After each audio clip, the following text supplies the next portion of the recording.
The men on the ridge were laughing. It was early morning, that fragile hour when the desert air still held a trace of coolness before the sun turned the land into an oven. Dust clung to boots, to weapons, to beards. Below them, a narrow road cut through the valley like a scar, an artery they controlled, watched, and bled when necessary. One of the younger fighters shaded his eyes and pointed upward.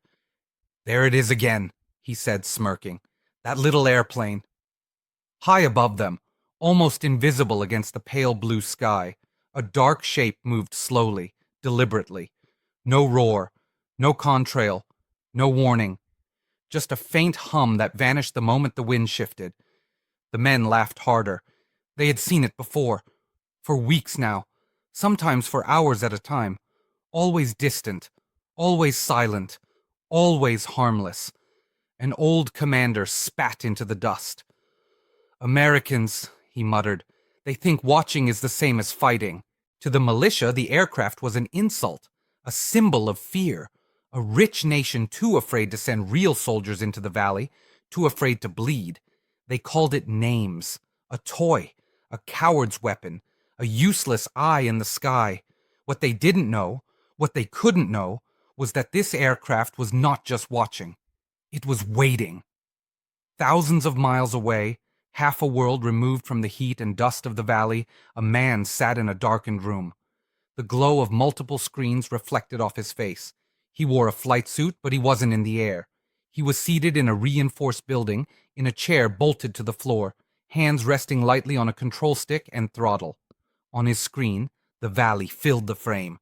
Every footstep, every vehicle, every weapon slung over a shoulder. The laughter on the ridge did not carry through the satellite feed, but the confidence did. The patterns did. The mistakes did. For days, analysts had been watching these men, mapping their routines, counting their numbers, tracking who arrived and who left, identifying leaders, couriers, and guards.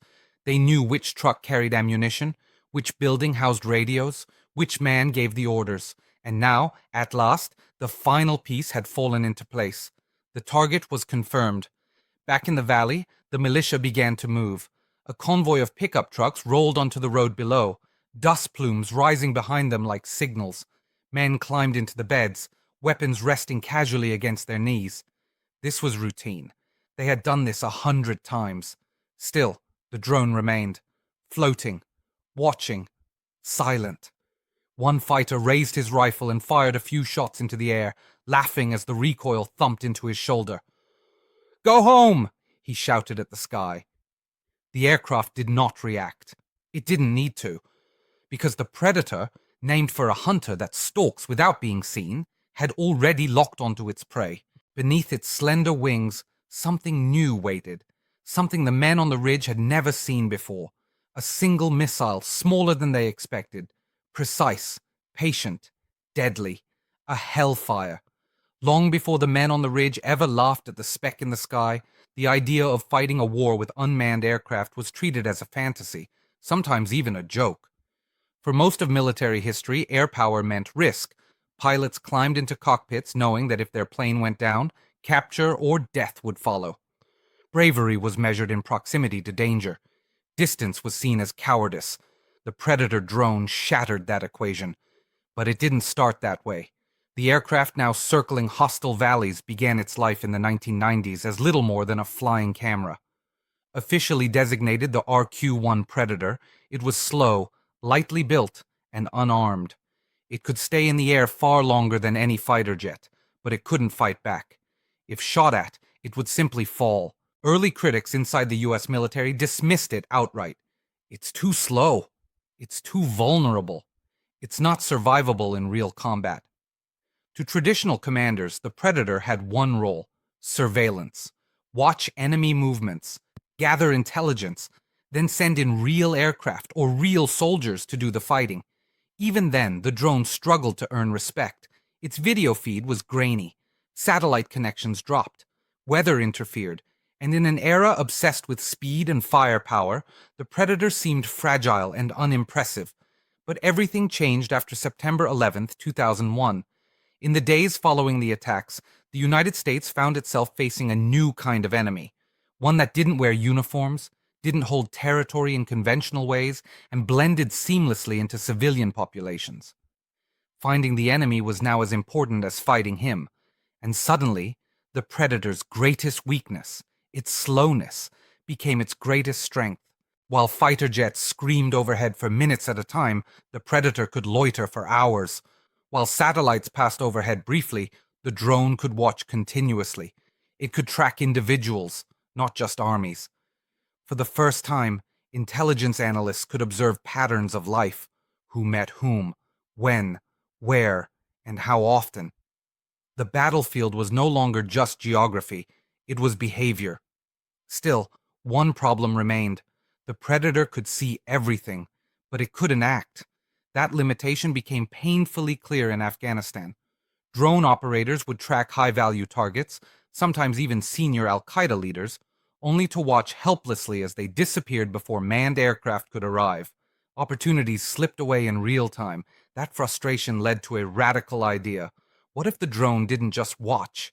What if it killed? Mounting a missile onto a fragile surveillance aircraft sounded reckless.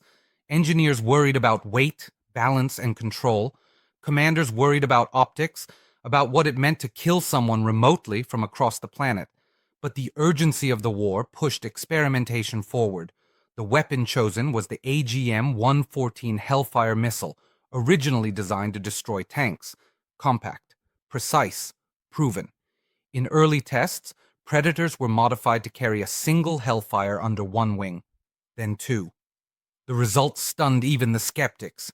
The drone could fire accurately, reliably, and without warning. In 2002, that capability was used for the first time in combat, when a Predator struck a vehicle in Yemen carrying suspected al-Qaeda operatives. The age of armed drones had begun. To U.S. planners, this was a revolution. To militant groups on the ground, it was something else entirely. At first, many refused to believe the drone was dangerous. Why would a superpower rely on something so slow, so quiet, so visible? They had learned to fear jets, helicopters, artillery. These made noise. They announced their presence. They inspired terror. The Predator did none of that. It didn't chase. It didn't threaten.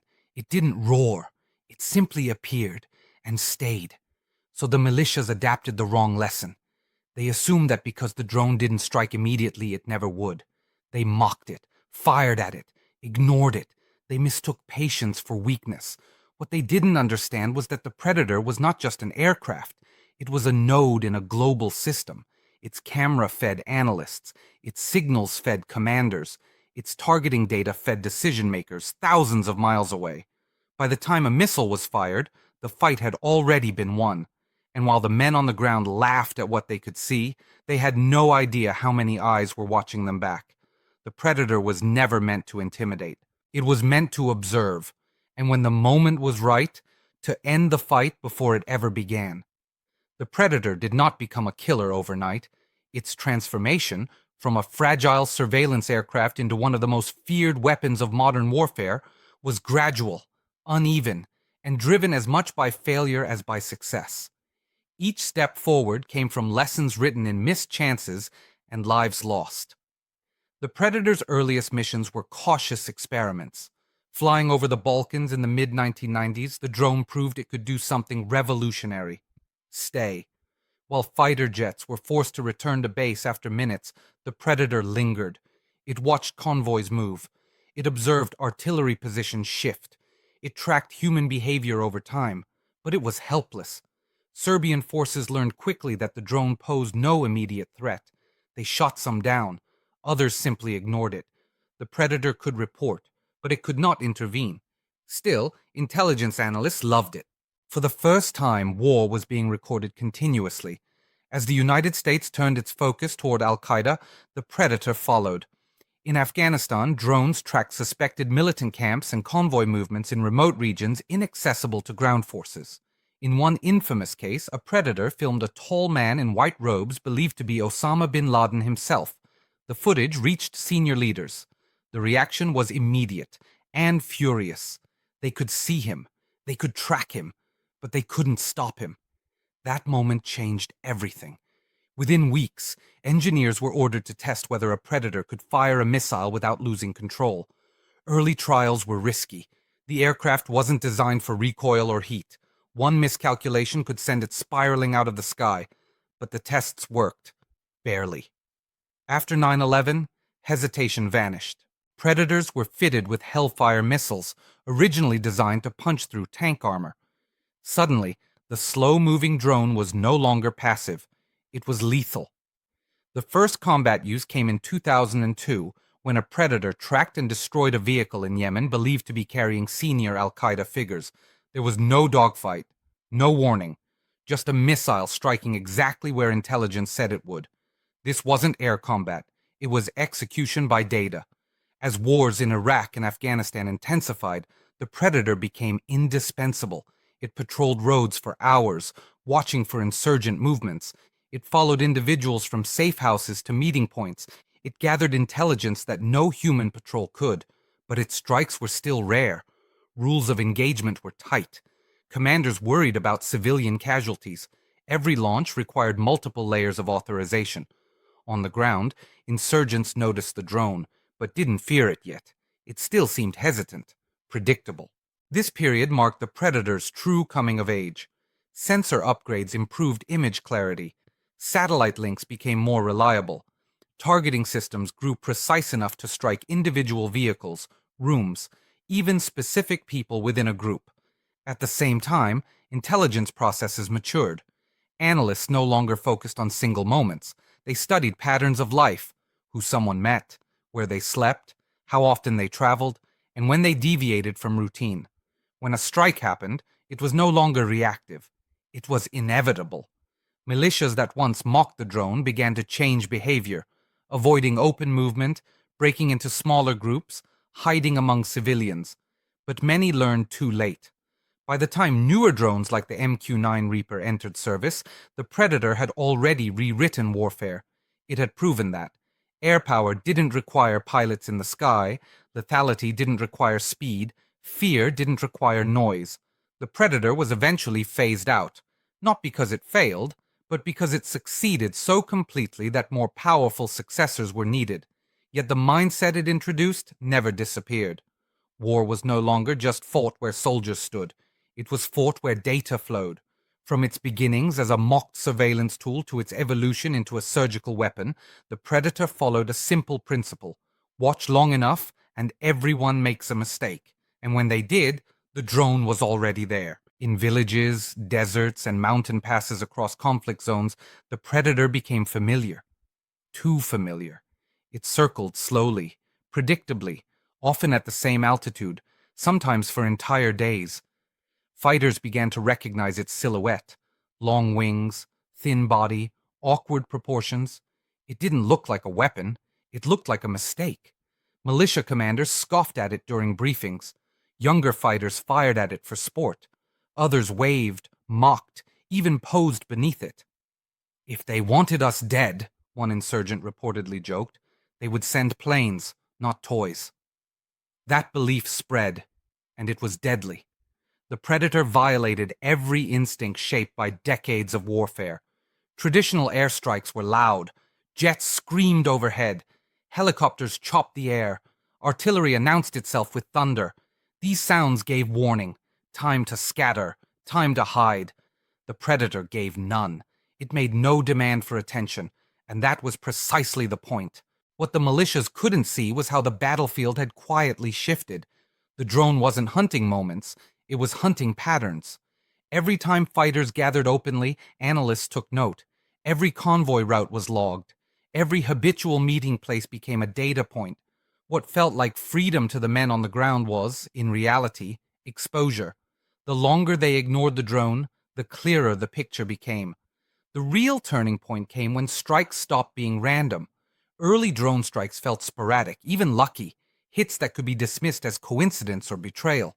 But gradually, something changed. Targets began disappearing with unsettling consistency. The same commanders, the same couriers, the same vehicles. Militia leaders noticed that deaths weren't happening during firefights or raids, but during routine moments, while traveling, while meeting, while resting. moments when no one expected danger. The realization crept in slowly and then all at once. The drone wasn't reacting. It was choosing. By the time militias understood this, their earlier behavior had already sealed their fate. Their jokes, their open movements, their routines, all of it had been recorded. What had once felt like arrogance now became a liability too large to undo. Inside intelligence cells, confidence grew. The predator had matured into something far more powerful than its physical size suggested. It was now the visible tip of a vast, invisible machine, signals intelligence, human sources, satellite tracking, behavioral analysis. The strike itself became the smallest part of the operation. Most of the work happened long before the missile was armed. One operator later described it simply: "We weren't guessing anymore. We were waiting for confirmation, waiting for isolation, waiting for the moment when the target stepped just far enough away from everyone else." Patience replaced urgency. On the ground, militias scrambled to adapt. They banned phones. They avoided vehicles. They moved at night. But the damage was done. The predator didn't need perfection. It needed repetition. And repetition was something human behavior could never escape. The mocking stopped. The laughter vanished. Now, when the drone appeared overhead, conversations ended abruptly. Men avoided eye contact with the sky. Movement slowed. Fear replaced bravado. But fear came too late. Because the predator had never been intimidated by confidence. It had been feeding on it. This was the moment the rules of the conflict shifted permanently. Not because of a single strike, but because of understanding. The militias finally realized they weren't facing a machine. They were facing a system that remembered everything, and unlike human enemies, it never forgot. The predator arrived before dawn, sliding into position at altitude, its camera already focused on a dirt road that cut through the valley like a vein. Below, a cluster of low buildings hugged the earth.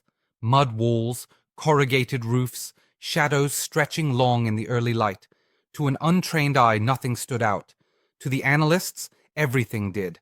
Men arrived at irregular intervals. Some stayed minutes, others hours. A pickup truck came and went twice, always stopping at the same building. One man, taller, heavier, with a distinctive limp, never carried a weapon, yet everyone deferred to him. Leadership revealed itself quietly. The predator watched without interruption for more than 12 hours. Every movement was time-stamped, every interaction logged. By nightfall, a rough hierarchy had emerged. No strike authorization yet, just watching. The drone returned before sunrise. This period marked the predator's true coming of age. Sensor upgrades improved image clarity. Satellite links became more reliable. Targeting systems grew precise enough to strike individual vehicles, rooms, even specific people within a group. At the same time, intelligence processes matured. Analysts no longer focused on single moments. They studied patterns of life, who someone met, where they slept, how often they traveled, and when they deviated from routine. When a strike happened, it was no longer reactive. It was inevitable. Militias that once mocked the drone began to change behavior, avoiding open movement, breaking into smaller groups, hiding among civilians. But many learned too late. This time, signals intelligence confirmed what behavior suggested. The man with the limp used a specific radio frequency. Couriers arrived shortly after his transmissions. One vehicle was linked to weapons transport. This was no random militia cell. This was a command node. Still, no strike. The target never moved alone. Civilians passed through the area regularly. Children played in the road. Women carried water nearby. The drone's presence remained unchallenged, still mocked, still ignored. Shortly after midday, everything changed. The commander, now fully identified, left the compound in a single pickup truck. No escort, no civilians, no guards. Routine had created opportunity. The predator adjusted its orbit. The camera zoomed tighter. The vehicle followed a familiar route toward a dry riverbed where convoys often paused. Inside the control room, voices sharpened. This was it. Authorization traveled up the chain. Analysts confirmed isolation. Commanders weighed collateral risk. Legal officers reviewed engagement criteria. The process took minutes, but felt longer. The vehicle stopped. The man stepped out. The predator did not rush. It waited. The missile release was almost anticlimactic. A quiet command, a button press, a single hellfire separating from the wing. The missile did not scream. It fell, guided by laser and data, correcting itself dozens of times per second. From launch to impact, seconds. From the ground, there was no warning. Just a sudden flash, contained, precise, followed by silence and debris settling into dust. The vehicle ceased to exist. The target was gone. The predator stayed. Smoke drifted. No secondary explosions, no movement. Men arrived minutes later, running, shouting, confused. They looked up. They looked around. They fired into the sky. It didn't matter. The strike was already over. In the control room, the operator removed his hands from the controls. No cheering. No celebration. Just documentation. He would go home later that day, eat dinner, sleep, return tomorrow. The emotional distance was real, but so was the weight. Within days, behavior on the ground changed. Meetings stopped, convoys disappeared, command structure fractured. Fear filled the vacuum left by leadership. The predator had not destroyed an army. It had dismantled one. This wasn't a battle in the traditional sense. No opposing fire, no front line, no chance to fight back. Just patience meeting precision, and silence winning the war. On the ground, the psychological shock rippled outward faster than any physical damage ever could. The men who arrived at the smoking wreckage did not find an enemy to chase or a direction to fire. There were no shell casings to study, no aircraft to track, no warning sounds to explain what had happened, just absence. A leader gone, a vehicle erased, a sky that looked exactly the same as it had moments before. This kind of violence was new and deeply unsettling. Militias were accustomed to danger that announced itself. Gunfire, raids, explosions that began with noise and chaos. These events triggered adrenaline, training, reaction. The predator offered none of that. It did not provoke fear in advance. It delivered certainty afterward. This period marked the predator's true coming of age. Sensor upgrades improved image clarity. Satellite links became more reliable. Targeting systems grew precise enough to strike individual vehicles, rooms, even specific people within a group. At the same time, intelligence processes matured. Analysts no longer focused on single moments. They studied patterns of life, who someone met, where they slept, how often they traveled, and when they deviated from routine. When a strike happened, it was no longer reactive. It was inevitable. Militias that once mocked the drone began to change behavior, avoiding open movement, breaking into smaller groups, hiding among civilians. But many learned too late. Men began to speak of the drone in hushed tones, not as a machine, but as a presence, something that watched without blinking, something that punished mistakes long after they were made. The laughter never returned. Behavior shifted in subtle but profound ways. Fighters stopped gathering in groups. Meetings became shorter, quieter, and less frequent. Vehicles were abandoned for long walks through dangerous terrain. Even daily life became suspect. Was the drone overhead today? Had it been watching yesterday? Would it strike tomorrow? No one knew, and that uncertainty was its greatest weapon. Some militants described the drone as worse than traditional air power. At least jets were brief. At least helicopters left. The predator stayed. Hours turned into days, days into weeks. Its presence turned time itself into a threat. The psychological burden wasn't limited to those being watched. Inside control rooms thousands of miles away, drone operators faced a different kind of strain. They did not experience combat in bursts. They experienced it continuously. They watched their targets eat, talk, argue, and rest.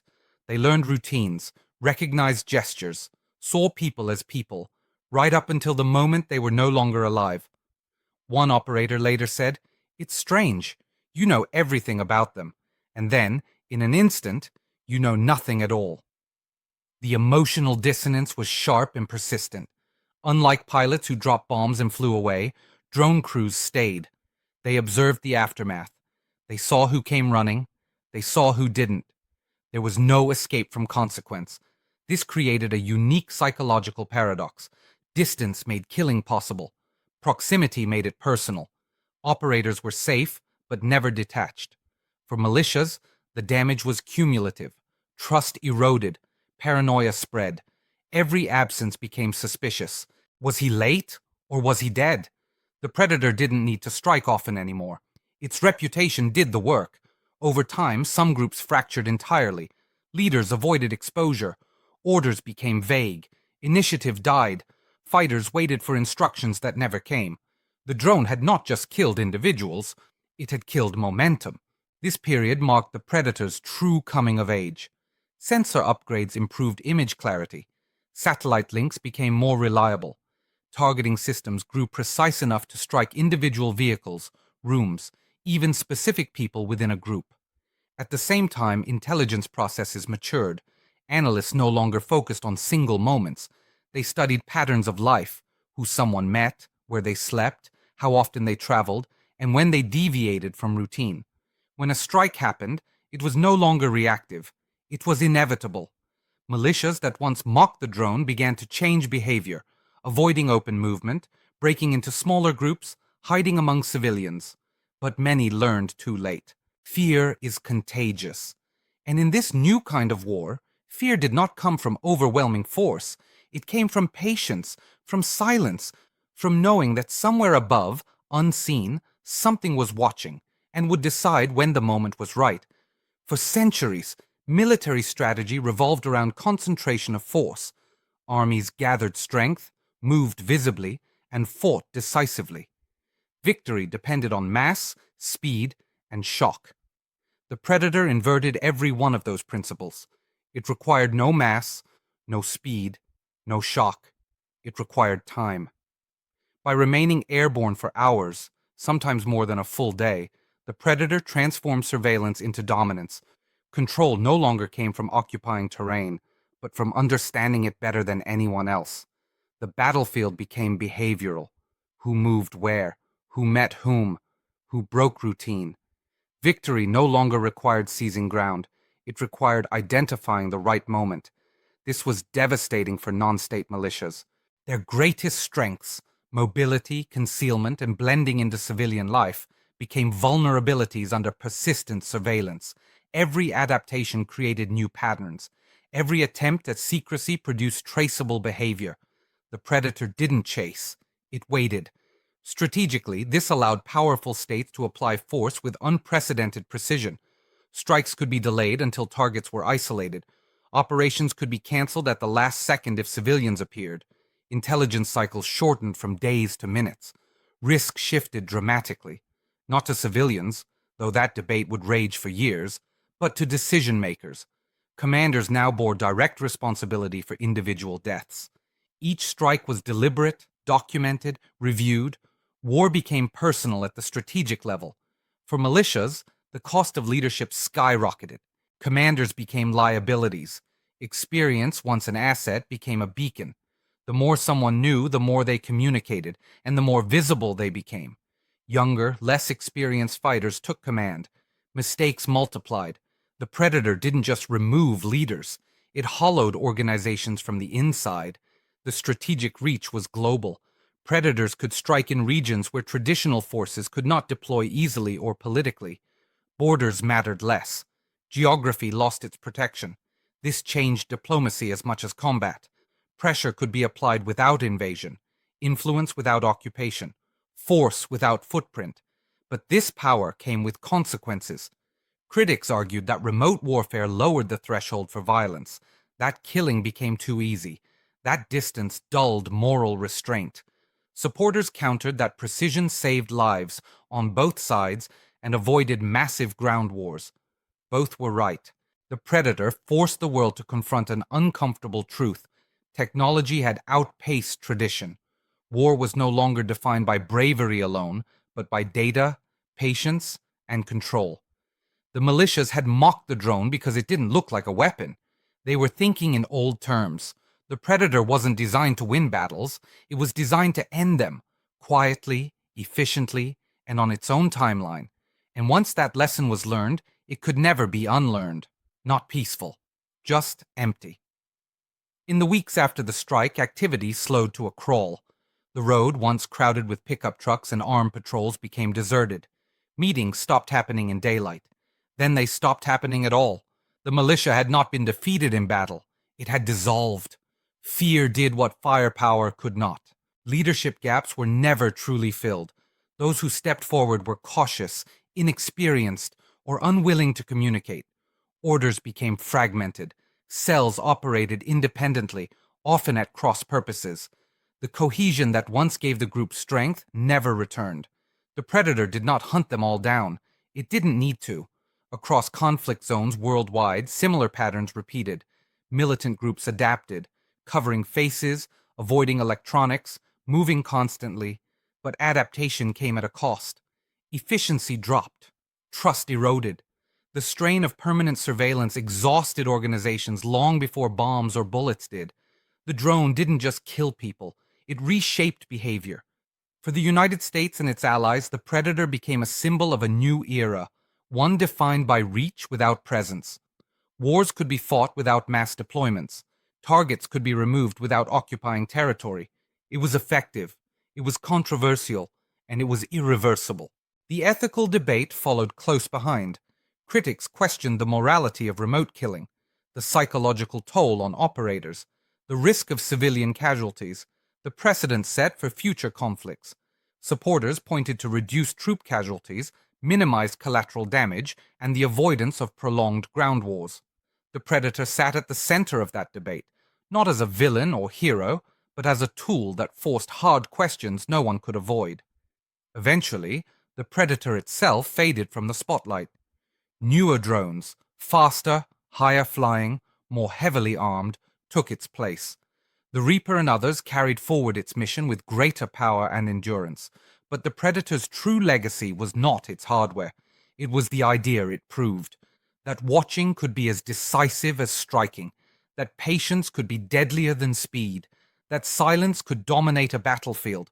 The militias who once laughed at the drone learned that lesson too late. They mistook quiet for weakness, distance for fear, observation for hesitation. They never heard the weapon that ended them. They never saw it coming.